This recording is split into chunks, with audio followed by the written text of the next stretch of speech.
enough. He would bail Ken out on the condition that his son sought help for his addiction. He sent Ken to a halfway house. How do you feel about your father now? I think he's also quite sad, to chase me out. Then I think I also feel very sad that I've used some of his money or CPF money. Yeah, I think I've lost all the trust of my father, my brothers, and my sisters. I think made them a fool. Borrow money from them, then clear all my loan sharks. So I think that it's not right anymore. It's just for my enjoyment. They also suffer, After the break, when a gambler loses, it's the family who pays.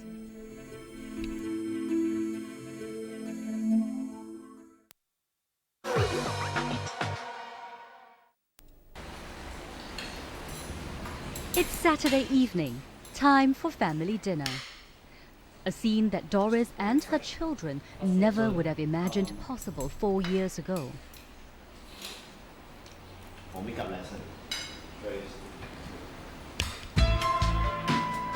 That's because back then, this was where Cheng Chiang-heng spent every single weekend.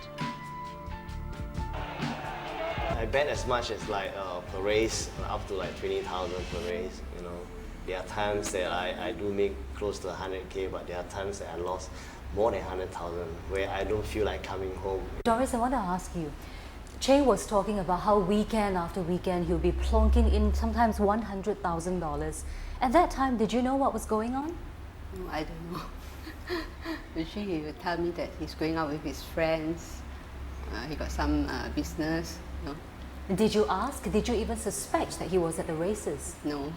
For 10 years, Chiang-heng kept his family in the dark about his gambling habits. His wife didn't know, neither did his kids, until one fateful night.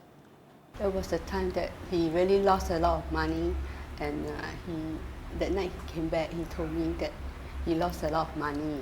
When he told you, what was your reaction? I was very, very shocked, and I don't know what to help him. How you gamble so much, how you lost so much money. I really use up all my resources. Okay, my business, my business account is really zero, and my personal account, my business account is all zero, already minus, and then I have to use up all my bank facility to the maximum. And then whoever that I can really borrow, I already have borrowed. Therefore I have really got no more resources. So the only person that closest to me is my wife, and I just hope that she can understand and can think of a way how to help me out. That was the night that I really declared and told her that I'm finished. At that point in time, our relationship with my dad was getting wider, because he basically didn't spend much time at home, so it was only my mom, my sister, and myself. And I was just pretty upset to see that my mom has been working hard and so on, but the money is being squandered away into non-meaningful thing like gambling. According to counselors, gambling addicts often lose control of their lives, families and jobs. But Chiang-heng was fortunate, as his entire family rallied behind him during those tumultuous times.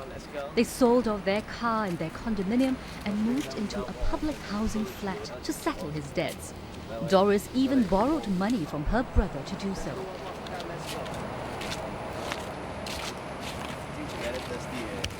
That was the first time that I approached my brother. That was the time that Very shy.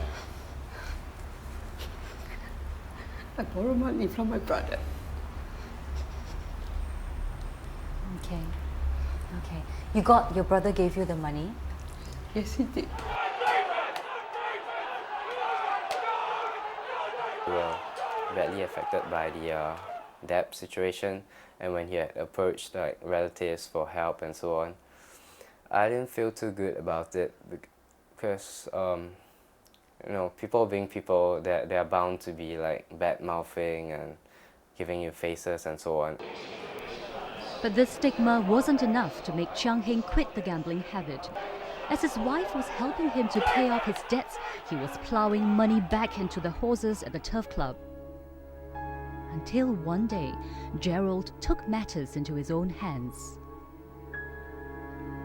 I felt that writing a letter would be great. One day, when he was at work, I decided to sneak into the room and actually just stick the letter by the side of his bed.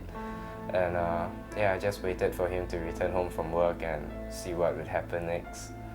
When I read this letter, that night when I read this letter, I really cried. I feel very embarrassed, you know, because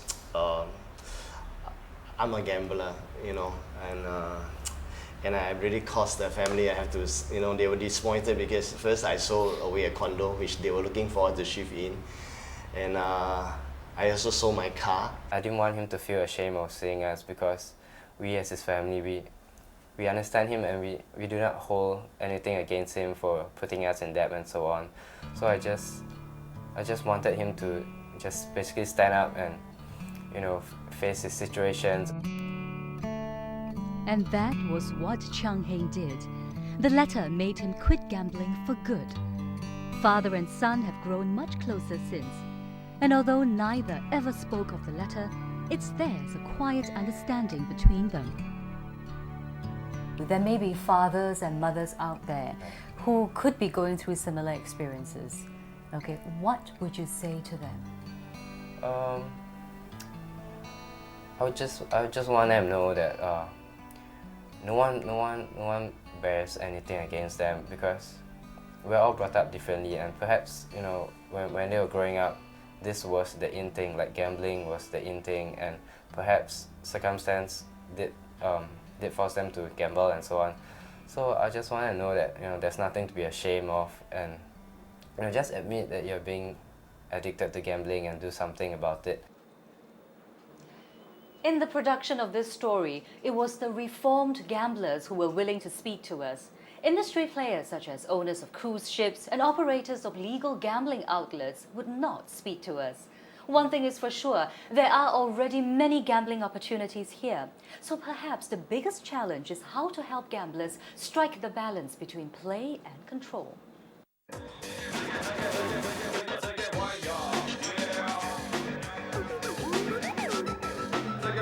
Send your feedback and suggestions to getrail@channelnewsasia.com.